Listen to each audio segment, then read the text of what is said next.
नमस्कार दोस्तों, competition board के YouTube चैनल में आपका स्वागत है। मैं संदीप हाजिर हूं आपके लिए लेकर अगस्त 2023 के करंट में एक नई वीडियो।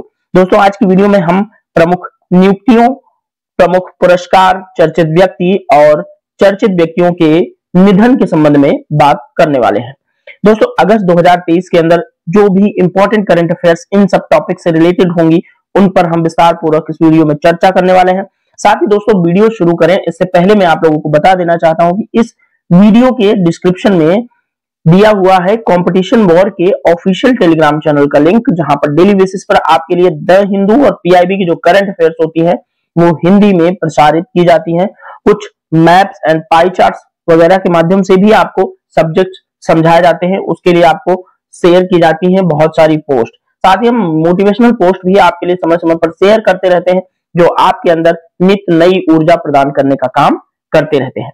दोस्तों करंट अफेयर्स अगस्त 2023 में हम अब आप पहुंचे हैं अपने अंतिम पड़ाव पर अगस्त के, और यहां पर हम नियुक्तियां, पुरस्कार, चर्चित व्यक्ति और निधन की चर्चा करने के बाद एक वीडियो लाएंगे जो मिसलेनियस टॉपिक्स का होगा। उसके बाद इसके ऊपर एक क्वेश्चन का जो प्रैक्टिस टेस्ट होता है हमारा उसको लेकर आएंगे। उसके बाद हम सितंबर 2023 का करंट अफेयर्स विस्तार पूर्वक शुरू कर देंगे। दोस्तों इस चैनल पर आप लोग अगर नए हैं तो सबसे पहले चैनल को सब्सक्राइब कर दीजिए, अपने दोस्तों के साथ वीडियो को शेयर कीजिए, लाइक कीजिए, और आपको कुछ भी लगता है कि हमें सुझाव देना है तो कमेंट बॉक्स आपके लिए आपका वेलकम कर रहा है। दोस्तों तो चलिए करंट अफेयर्स अगस्त 2023 में प्रमुख नियुक्तियां, पुरस्कार, चर्चित व्यक्ति और निधन की बात करते हैं और देख लेते हैं पहली न्यूज क्या है। दोस्तों पहली न्यूज हमारे मास्टर ब्लास्टर सचिन तेंदुलकर के ऊपर है, और सचिन जी को दोस्तों निर्वाचन आयोग ने इनको नेशनल आइकॉन बनाया है। तो इसी के संबंध में आइए थोड़ी सी चर्चा करते हैं कि आखिर सचिन जी हमारे लिए चर्चा का विषय क्यों रहे हैं। दोस्तों सचिन तेंदुलकर को चुनाव आयोग ने अगस्त 2023 में मतदाता जागरूकता एवं शिक्षण अभियान यानी कि वोटर अवेयरनेस एंड एजुकेशन के लिए राष्ट्रीय आइकॉन नियुक्त किया है। तो सचिन तेंदुलकर वोटर्स अवेयरनेस के राष्ट्रीय आइकॉन बने हैं, और किसने बनाया है तो चुनाव आयोग। आप लोगों को याद रखना है तो चुनाव आयोग ने सचिन तेंदुलकर को राष्ट्रीय आइकॉन नियुक्त किया है। किस बात के लिए? मतदाता जागरूकता एवं शिक्षण अभियान के लिए। इतना आप लोगों को याद रखना है सचिन तेंदुलकर के संबंध में। और दोस्तों सचिन तेंदुलकर इस पद पर 3 वर्षों तक रहने वाले हैं और 3 वर्षों तक वो मतदाताओं को जागरूक करने वाले हैं। दोस्तों इससे पहले अभिनेता पंकज त्रिपाठी को भी पिछले ही साल चुनाव आयुक्त ने राष्ट्रीय आइकॉन नियुक्त किया था। अभिनेता पंकज त्रिपाठी जो कि मिर्जापुर वेब सीरीज में काफी हाईलाइट हुए थे और काफी अच्छे अभिनेता हैं, क्योंकि ये जो पंकज त्रिपाठी जैसे जॉनर के जो भी अभिनेता हैं फिल्म इंडस्ट्री के अंदर, वो सब एनएसडी यानी कि राष्ट्रीय नाट्य विद्यालय से आते हैं, इसलिए उनमें टैलेंट जो है वो कूट कूट कर भरा होता है। दोस्तों भारत निर्वाचन आयोग, जिसे चुनाव आयोग के नाम से भी जाना जाता है, आप लोग जानते हैं कि यह एक स्वायत्त संवैधानिक निकाय है। क्या है? कॉन्स्टिट्यूशनल बॉडी है। भारत निर्वाचन आयोग आप लोगों को याद रखना है, पूछा जा सकता है एग्जाम के अंदर कि किस तरह की संस्था है, तो आपको बताना है कि स्वायत्त संवैधानिक निकाय है, ऑटोनॉमस कॉन्स्टिट्यूशनल बॉडी है।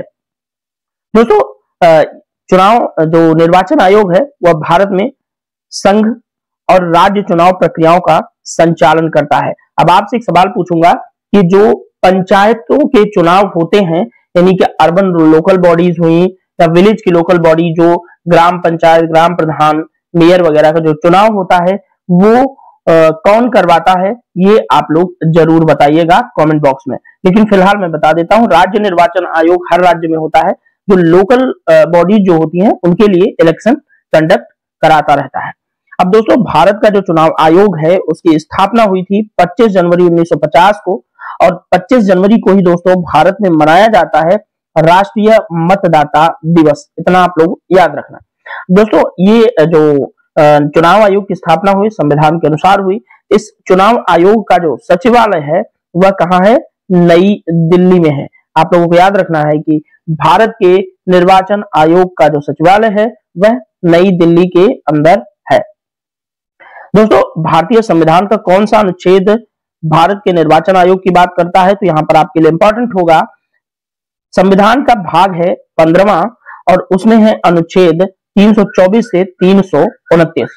तो अनुच्छेद 324 से 329 तक भारतीय संविधान में भारत के निर्वाचन आयोग की बात करता है और निर्वाचन के संबंध में जो भी प्रावधान संविधान के अंदर है वो इन्हीं 324 से लेकर 329 अनुच्छेदों के अंदर व्याप्त है। दोस्तों यह चुनाव से संबंधित है और इन मामलों हेतु एक आयोग की स्थापना करता है, जो कि संविधान की बात थी, मैंने आप लोगों को बता दी। दोस्तों बड़े ही शॉर्ट फॉर्म में मैंने कोशिश की कि भारत के निर्वाचन आयोग की संवैधानिक पृष्ठभूमि और भारत के निर्वाचन आयोग का जो सचिवालय है तो भी आपसे डिस्कस किया जाए। और राष्ट्रीय आइकॉन सचिन तेंदुलकर के बारे में आप सभी जानते हैं, उनके बारे में बहुत ज्यादा चर्चा करना विषय से भटकना हो सकता है। तो चलिए अगली न्यूज देखते हैं क्या है, और अगली न्यूज हम शुरू करते हैं। दोस्तों अगली न्यूज हमारी है नेशनल ग्रीन ट्रिब्यूनल के बारे में, राष्ट्रीय हरित न्यायाधिकरण के बारे में।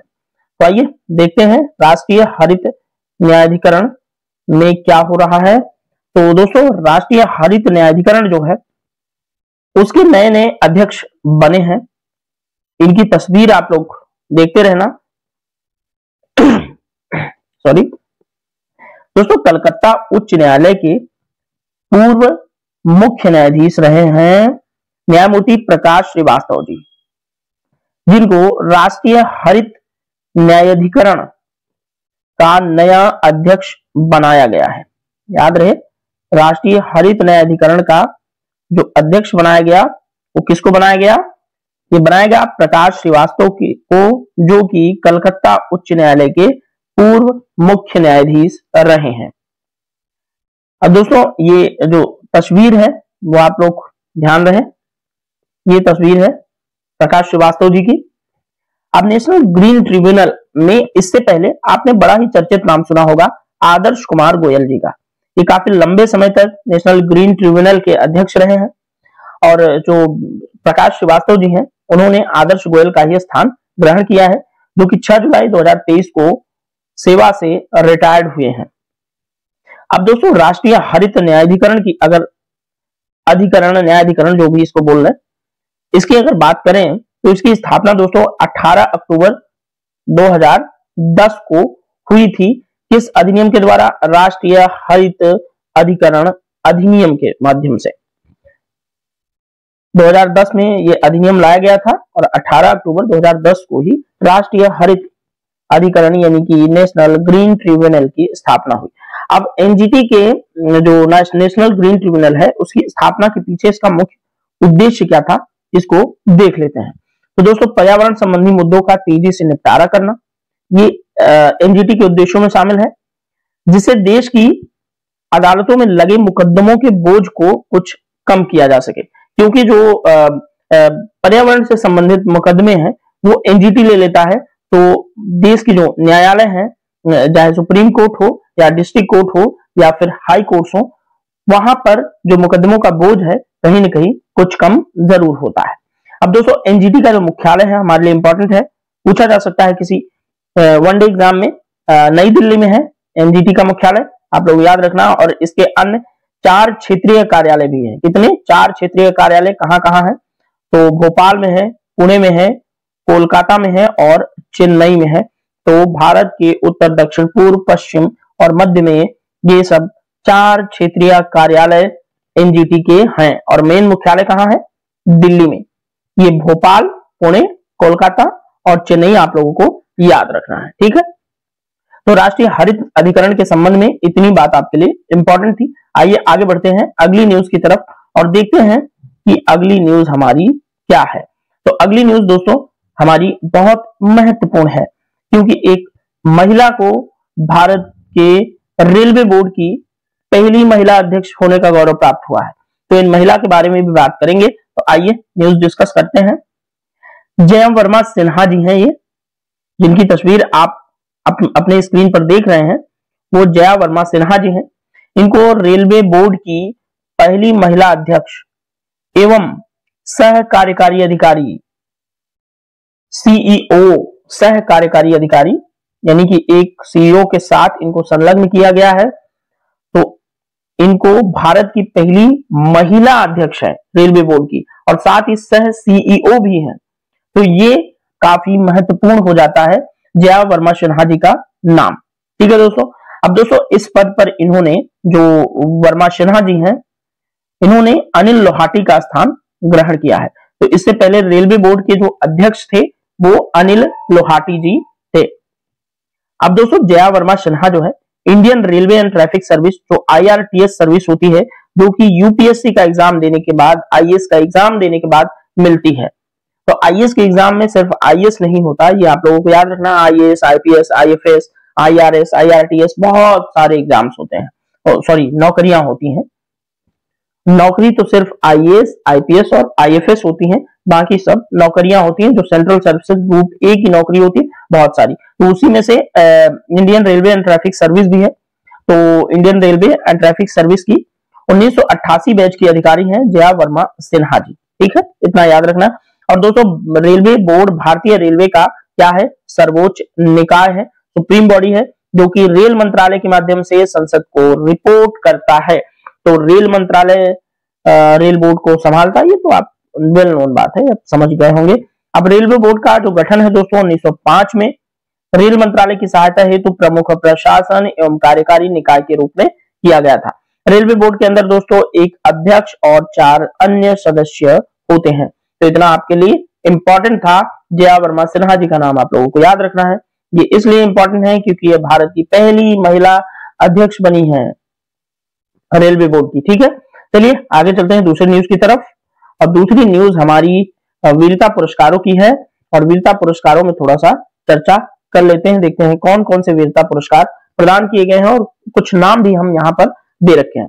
दोस्तों ये है हमारी महामहिम राष्ट्रपति महोदया श्रीमती द्रौपदी मुर्मू जी। अब कीर्ति चक्र और शौर्य चक्र के बारे में हम विशेष रूप से बात करेंगे। ये 2 पुरस्कार इंपॉर्टेंट होते हैं। तो दोस्तों राष्ट्रपति श्रीमती द्रौपदी मुर्मू जी ने स्वतंत्रता दिवस 15 अगस्त 2023 को हुआ, उसके अवसर पर सशस्त्र बलों और केंद्रीय सशस्त्र पुलिस बलों के सदस्यों को 76 वीरता पुरस्कारों की उन्होंने मंजूरी दी है। और इनमें दोस्तों कितने कीर्ति चक्र मिले, 4 कीर्ति चक्र मिले और 11 शौर्य चक्र प्रदान किए गए। साथ ही कुछ अन्य पुरस्कार, यहाँ पर 76 पुरस्कारों को मेंशन किया गया है, तो बहुत सारे पुरस्कार दिए गए, लेकिन हमारे लिए कीर्ति चक्र और शौर्य चक्र बहुत अधिक महत्वपूर्ण है। 2023 में जिन व्यक्तियों को कीर्ति चक्र प्रदान किया गया उनकी लिस्ट यहाँ पर आपको दिख रही होगी। कीर्ति चक्र प्रदान किया गया इंस्पेक्टर दिलीप कुमार दास को, जो कि सीआरपीएफ में पोस्टम थे। तो यहाँ पर कुछ नाम दिए हुए हैं, आपको देख लेना है। ये कीर्ति चक्र वालों का नाम है और ये शौर्य चक्र वालों का नाम है। तो 11 लोग शौर्य चक्र में है, कीर्ति चक्र में है 4 लोग। तो इनका नाम आप लोग याद रखना। इंस्पेक्टर दिलीप कुमार दास कीर्ति चक्र, head constable Rajkumar Yadav, constable Bablu Rabha और कांस्टेबल शंभू रॉय। तो ये कीर्ति चक्र वाले हैं। और शौर्य चक्र वालों में मेजर विजय वर्मा, मेजर विकास बाम्भू, मेजर मुस्तफा बोहरा और major Sachin Negi, major Rajendra Prasad Jat, major Ravindra Singh Rawat, हवलदार विवेक सिंह तोमर, नाइक भीम सिंह, राइफलमैन कुलभूषण मंता और कांस्टेबल सैफुल्लाह कादरी, कांस्टेबल गमित मुकेश कुमार। तो ये 11 नाम और ये 4 नाम आपके लिए इंपॉर्टेंट हो सकते हैं। अब दोस्तों अगर कीर्ति जो पुरस्कार दिए जाते हैं सेना के अंदर उनकी बात करें तो ये पुरस्कार 2 श्रेणी के होते हैं। तो इन 2 श्रेणी के पुरस्कारों में याद रखिएगा 2 कैटेगरी के होते हैं। तो इन 2 कैटेगरी के पुरस्कारों में 2 तरह के अवार्ड होते हैं, एक गैलेंट्री अवार्ड और दूसरा नॉन गैलेंट्री अवार्ड। तो गैलेंट्री अवार्डों में दोस्तों परमवीर चक्र प्रदान किया जाता है, वीर चक्र प्रदान किया जाता है, मेंशन्ड इन डिस्पैच होता है, महावीर चक्र होता है, सेना मेडल होता है और chief of staff commendation card होता है। तो ये गैलेंट्री अवार्ड्स 6 श्रेणियों में दिए जाते हैं। 6 नाम है इनके, ये याद रखिए। नॉन गैलेंट्री अवार्डों में अशोक चक्र, कीर्ति चक्र और शौर्य चक्र आते हैं। तो कभी आपसे पूछ ले कीर्ति चक्र और शौर्य चक्र किस तरह के अवार्ड हैं, तो ये गैलेंट्री अवार्ड नहीं, नॉन गैलेंट्री अवार्ड है।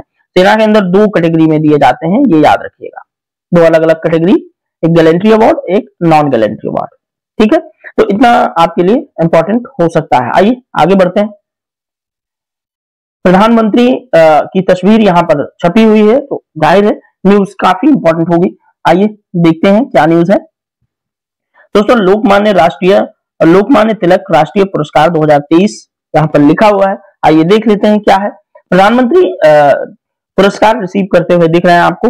तो अगस्त 2023 में प्रधानमंत्री श्री नरेंद्र मोदी जी को लोकमान्य बाल गंगाधर तिलक राष्ट्रीय पुरस्कार 2023 से सम्मानित किया गया है।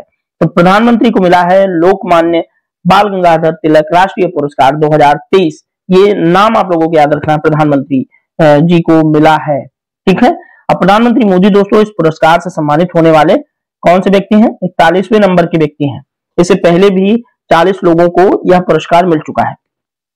1983 में तिलक स्मारक मंदिर ट्रस्ट द्वारा प्रतिष्ठित इस पुरस्कार को स्थापित किया गया और इसका उद्देश्य लोकमान्य तिलक की स्थायी विरासत का सम्मान करना।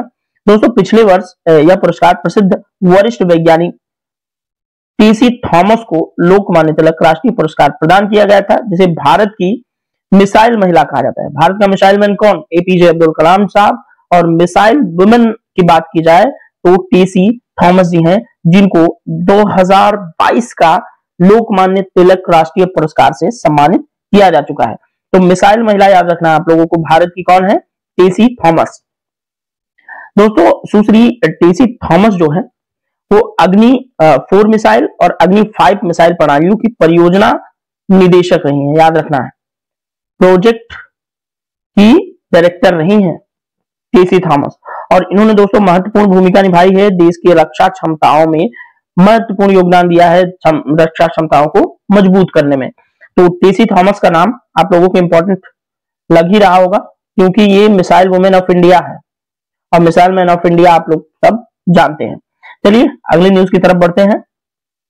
दोस्तों, अगली न्यूज भी उतनी ही महत्वपूर्ण है, क्योंकि पुरस्कारों से संबंधित है। तो पुरस्कार आपके एग्जाम में आप जानते हैं पूछे ही जाते हैं। मिस अर्थ और मिस इंटरनेशनल इंडिया 2023 के जो पुरस्कार हैं दिए जा चुके हैं, तो इसी के संबंध में बात करनी है। दोस्तों, यहां पर एक तस्वीर आपको दिख रही होगी। ये तस्वीर है किसकी? ये तस्वीर है प्रियन सेन की, जो कि नई दिल्ली में 26 अगस्त को आयोजित जो मिस डिवाइन ब्यूटी 2023 की नेशनल फाइनल्स था, उसके दौरान मिस अर्थ इंडिया 2023 के पुरस्कारों से प्रियन सेन को सम्मानित किया जा चुका है। तो याद रखिएगा, मिस अर्थ इंडिया 2023 का पुरस्कार मिला प्रियन सेन को।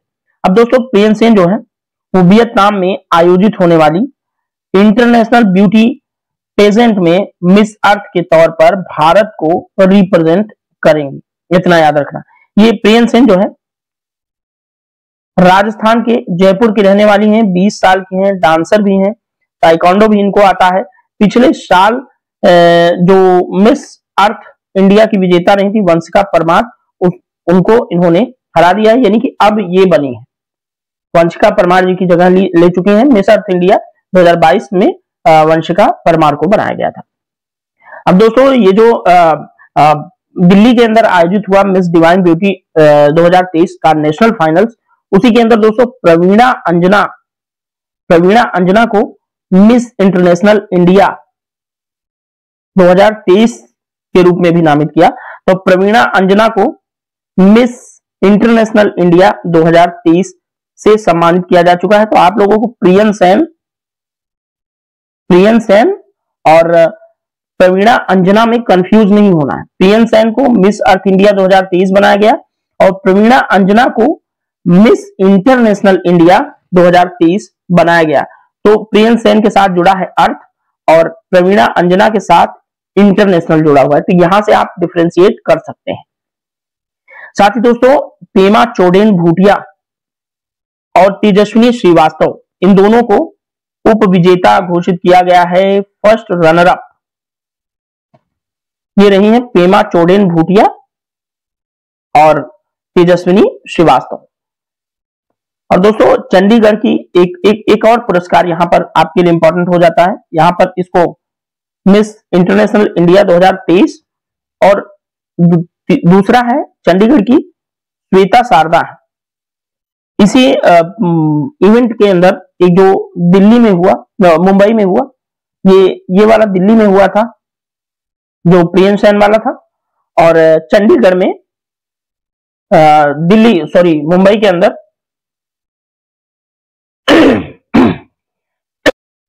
मुंबई के अंदर हुआ मिस दिवा यूनिवर्स 2023। तो मिस दिवा यूनिवर्स के रूप में चुनी गई हैं चंडीगढ़ की श्वेता शारदा, ये याद रखना है। ठीक है दोस्तों, तो तीन पुरस्कार यहां पर सौंदर्य प्रतियोगिता के लिए दिए गए हैं। पहला मिस अर्थ इंडिया 2023 जो कि प्रियम सेन को मिला, दूसरा प्रवीणा अंजना को मिला मिस इंटरनेशनल इंडिया 2023, और तीसरा है श्वेता शारदा जो कि चंडीगढ़ की है। मुंबई में एक प्रतियोगिता आयोजित हुई मिस दिवा यूनिवर्स 2023, तो श्वेता शारदा मिस दिवा यूनिवर्स बनी है। तो ये तीनों नाम को लेकर आपको कंफ्यूज नहीं होना चाहिए, जबकि ये है तो बड़ा कंफ्यूजिंग लेकिन होना नहीं है आपको। ठीक है, चलिए आगे बढ़ते हैं अगले न्यूज की तरफ। अगला न्यूज दोस्तों इंटरनेशनल एक स्पोर्ट्स पर्सन है उनसे है। तो इंटरनेशनल स्पोर्ट्स पर्सन है टेरी फंक, और यहां पर टेरी फंक की तस्वीर आपको दिख रही है। देखते हैं, वर्ल्ड रेसलिंग एंटरटेनमेंट के अग्रणी और WWE हॉल ऑफ फेमर टेरी फंक का 79 ईयर की उम्र में क्या हो गया, डेथ हो गई, निधन हो गई। तो टेरी फंक क्या थे, जो वर्ल्ड रेसलिंग एंटरटेनमेंट है उसके क्या है, अग्रणी हॉल ऑफ फेमर थे टेरी फंक, उनका निधन हो गया। तो WWE से रिलेटेड है, याद रखना है आपको। 2021 में दोस्तों टेरी फंक को इंटरनेशनल प्रोफेशनल रेसलिंग के हॉल ऑफ फेमर का सम्मान इनको प्राप्त हुआ था। International professional wrestling hall of famer बने थे टेरी फंक 2021 के अंदर, ये आप लोगों को याद रखना चाहिए। अब दोस्तों जो टेरी फंक थे वो न केवल एक पहलवान थे बल्कि एक अभिनेता कलाकार भी थे। वह कई हॉलीवुड फिल्मों में भी इन्होंने काम किया, जैसे कि पैट्रिक स्वेज के साथ रोड हाउस, पैराडाइज एले और सिल्वेस्टर स्टैलोन के साथ ओवर द टॉप। ये नाम है डायरेक्टर्स के, और एक्टर्स भी हो सकते हैं क्योंकि ये हॉलीवुड की फिल्मों के बारे में मुझे उतना आइडिया नहीं है, लेकिन हाँ आपको टेरी फंक के बारे में इतनी चीजें याद रखनी चाहिए। दोस्तों अगली इंटरनेशनल पर्सनालिटी हमारी रशिया से है। तो इनका नाम काफी चर्चा में रहा था, इनको आप लोगों ने सुना ही होगा कहीं न कहीं। ये हैं दोस्तों एवगेनी प्रिगोजिन। एवगेनी प्रिगोजिन जो है वो काफी मजबूत पर्सनालिटी थे, तो इनके बारे में थोड़ा देखना है। दोस्तों रशिया में एक प्राइवेट आर्मी जैसा एक ग्रुप काम करता है जिसका नाम है वैगनर। तो ये एवगेनी प्रिगोजिन जो है वो वैगनर सेना के चीफ थे, जिनको बुधवार को मॉस्को में प्राइवेट जेट क्रैश होने से मृत पाया गया। ये इनका निधन हो गया मॉस्को में, रूस। ठीक है, रशिया। और दोस्तों जो वैगनर ग्रुप है, PMC वैगनर के नाम से भी इसको वैगनर ग्रुप को जाना जाता है। यह एक रूसी अर्धसैनिक संगठन है जिसकी स्थापना कब हुई, 2014 में। तो ये वैगनर ग्रुप के हेड थे एवगेनी प्रिगोजिन। दोस्तों वैगनर ग्रुप जो था वो काफी चर्चा में रहा रूस यूक्रेन युद्ध के दौरान, क्योंकि इसकी जो प्राइवेट आर्मी थी बड़े ही ब्रूटल तरीके से लोगों की हत्याएं ये लोग करते थे। जब ये युद्ध के मैदान में उतरते हैं तो काफी ब्रूटल होते हैं, क्योंकि ये प्रोफेशनल होते हैं, जो सेना वगैरह से रिटायर्ड हुए या फिर जो लोग जेल में बंद थे, तो वही लोग मिल करके ये एक जो वैगनर ग्रुप है वो बनाते हैं, जिसके चीफ एवगेनी प्रिगोजिन थे। अब इस जो पर्सनालिटी है एवगेनी प्रिगोजिन, इनके जो डेथ के बारे में कई संदिग्धता है रशिया के अंदर, इसकी जांच चल रही है। फिलहाल ये हमारे लिए कोई इंपॉर्टेंट नहीं है, बस नाम हमारे लिए महत्वपूर्ण है, एवगेनी प्रिगोजिन। ठीक है, और वैगनर ग्रुप के ये हेड थे। बस आगे चलते हैं। देखते हैं अगली न्यूज कौन सी है। अगली न्यूज दोस्तों नेशनल पर्सनालिटी है दोनों लोग, इनके बारे में देख लेते हैं। तो विकास सिन्हा इनका नाम है, तो विकास सिन्हा के बारे में देख लेते हैं क्या कुछ महत्वपूर्ण है। तो दोस्तों विकास सिन्हा जी प्रसिद्ध भौतिक वैज्ञानिक, Saha institute of nuclear physics and variable energy cyclotron centre के पूर्व डायरेक्टर विकास सिन्हा जी का निधन हो गया। यहाँ पर आप लोगों को याद रखना है कि विकास सिन्हा जी से जब कोई सवाल आए तो आप लोगों को याद रखना कि ये भौतिक विज्ञानी थे, ठीक है, और ये Saha institute of nuclear physics and variable energy cyclotron centre के पूर्व डायरेक्टर रह चुके हैं। तो साहा इंस्टीट्यूट के पूर्व डायरेक्टर थे विकास सिन्हा जी।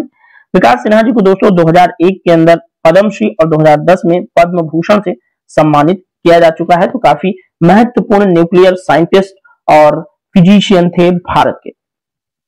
अब अगला नाम दोस्तों प्रधानमंत्री जी के साथ तस्वीर में दिख रहा है, ये है विंदेश्वर पाठक जी। और विंदेश्वर पाठक जी ने देश के अंदर बहुत बड़ी मुहिम चलाई स्वच्छता को लेकर के।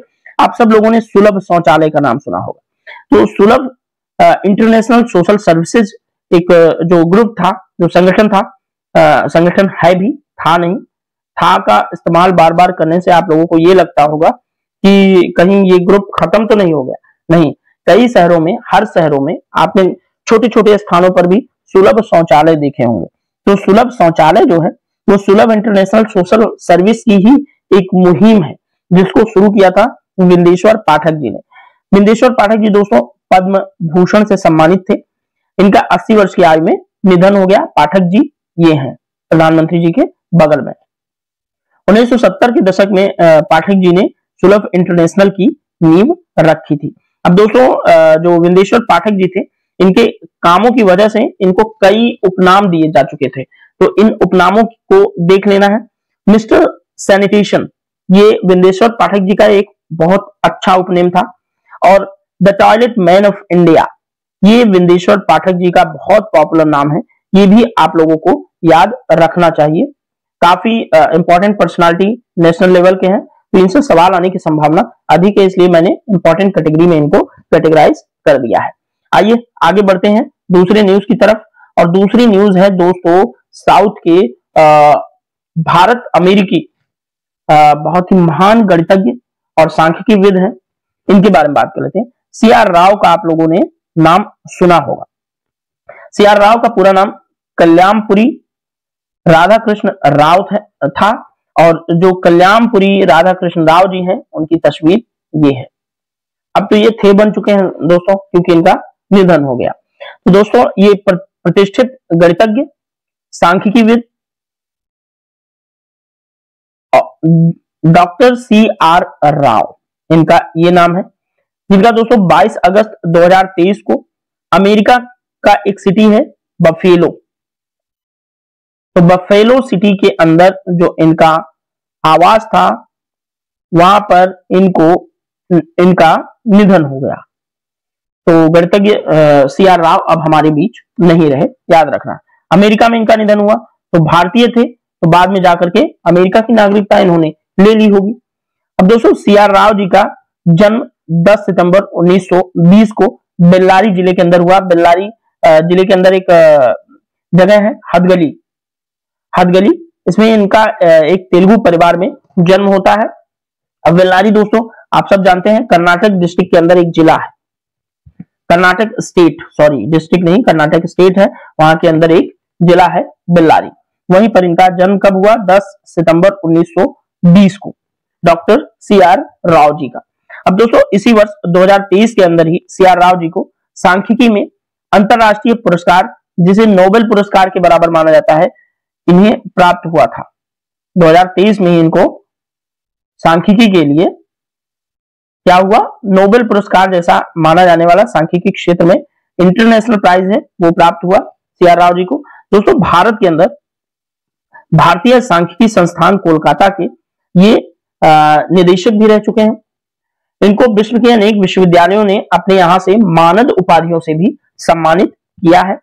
दोस्तों भारत सरकार ने इन्हें जो डॉक्टर सीआर राव जी हैं उनको 1968 में 1968 में पद्म भूषण और 2001 के अंदर पद्म विभूषण से सम्मानित किया था। तो ये दो पुरस्कार भारत के दो महत्वपूर्ण पुरस्कार होते हैं, ये इनको प्राप्त हो चुके हैं। दोस्तों 2002 में अमेरिका के तत्कालीन जो राष्ट्रपति थे जॉर्ज बुश, इन्हें देश के विज्ञान के क्षेत्र में जो सर्वोच्च राष्ट्रीय विज्ञान पदक होता है अमेरिका का, उसे सम्मानित किया था उससे। तो जॉर्ज बुश ने अमेरिका का जो विज्ञान के क्षेत्र में सर्वोच्च पदक है, जिसे राष्ट्रीय विज्ञान पदक कहा जाता है, उससे सम्मानित किया किसको? डॉक्टर CR राव को।